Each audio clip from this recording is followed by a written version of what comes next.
Good afternoon. This is Matthew Markham, the founder and director of Mentoring Partners in Cincinnati.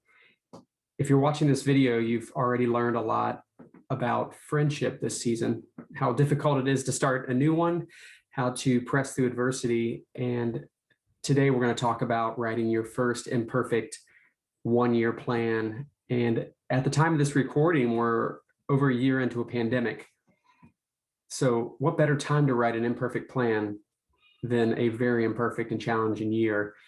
I hope you're understanding that relationships are the key, are the vehicle, are the most important thing when it comes to helping you project forward into what your adult relationships are going to look like, what your career hopes and dreams and aspirations can really be if you have self-perception and awareness of where you want to go.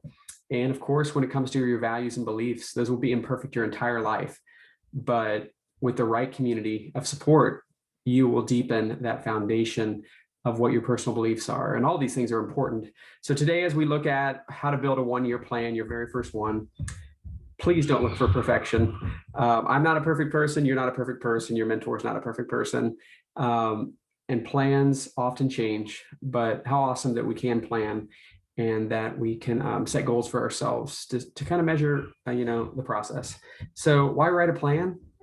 Well, you'll see in this guide, along with this video, that there are some famous voices who talk about if you fail to plan, you're planning to fail. And Abraham Lincoln talks about setting your feet in the right place and then standing firm. Well, how do we know when we've set our feet in the right place? Well, let's talk a little bit more about that today. So one of the things that's important as we set goals today, as you walk through this project with your mentor, is that these are your goals for you, not your mentor's goal for you, not your parents' goal for you, not anyone else's goal for you, but your goals for you. It's much more fun and exciting to strive for what's important to us, not what other people think should be important for us. Another key point is that we're really just setting a relationship, an academic / career, and a spirituality / values goal, like for the end of next year, for a year from now. But then that's our target. And then we're going to set 3 time-based goals, a summer, fall, and spring goal, that are essentially the arrows we're going to shoot at that target so that we make progress towards your goals. And then at the end of the next year, you can look back and say, wow, how amazing that I hit some of my marks, or that even in missing my marks, I learned a lot about myself in the process and can try it another year of this. Sounds lame, doesn't it? No, I hope not. So as you're watching me scroll here, I mentioned that there's 3 areas: relationship goal, academic and career, and spirituality and values. And really in each section, we're looking at 5 to 6 questions that you will answer for yourself, that in answering those questions, it'll help you prioritize, like, what next relationship do I want to bring intention and growth to?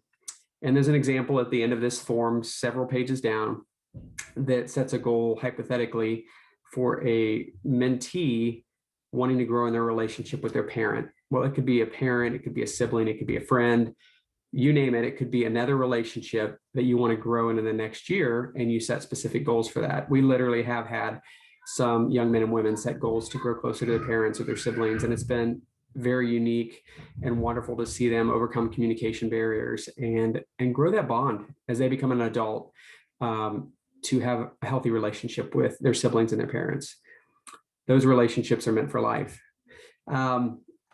So as I mentioned, you put your main relationship goal up top. I will such and such and such by the end of next year. And then you set those 3 time-based goals for, the end of the summer, the end of the year, and then by the beginning of next summer. And one important thing about any goals that you set is that they're SMART goals. They're specific, they're measurable, they're actionable. And I'm forgetting my own acronym right now. Relevant. So you want goals that actually matter to you, and they're time bound. They have an end point of accomplishment, so that you're not like, yeah, I think I want to get to know so-and-so by the end of next year. So you've been kind of general. There's no measurement to it. It's already attained because you don't really have a real goal. I'm sure it's relevant because your relationship's important and you set a time-based ending, but there's really all 5 of those elements are important. All right, for the sake of not rambling on any further, let's move to the next section here. So academic and career, this is interesting because you're 1 year closer than you were when we met last year. And that's 1 year closer to graduation and stepping out into the future. I hope that in conversations with your mentor and through the Berkman assessment and through some vocational interviews, you've learned some things about what doesn't inspire you and what does inspire you. And so these questions will help you walk through that to determine, like, how do I want to grow next year, academic and career-based ways to go out into the field again and explore more about what I would do for education or career after high school.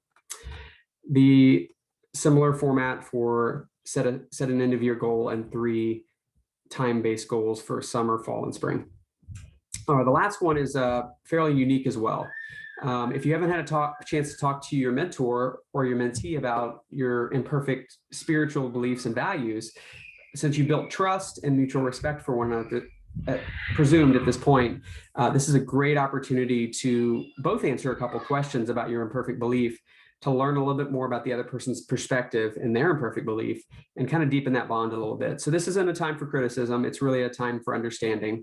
And specifically, if a student is on a 0, closer to the 0 than a 10 on wanting to pursue spiritual growth over the next year, we then flip it to the values side and look more maybe community service or some other outward focusing activity to set a goal in. Because as much as it's great to have successful relationships that invest in us and a career that pays us great dividends, a lot of satisfaction is found in your life when you can pour those values, those beliefs, those attributes that you have into their lives to help the world be a better place. All right, well, I want you to just encourage you as mentors, if you have any specific questions about filling out the 1-year plan, either prior to starting or after stepping into it with your student, I would absolutely welcome you to reach out to me directly or your coach, and we'll hammer out the details. But I hope this is not as stressful, but it's actually an encouraging and fun activity for you to sum up a year's worth of growth that you've just walked through and then project forward what the next year of growth can be. I thank you all for participating and being a part of this. And as I mentioned, there are example goals indeed in the later pages of the 1-year plan. I will look forward to hopefully catching up with you again soon. Enjoy the activity and have a great day.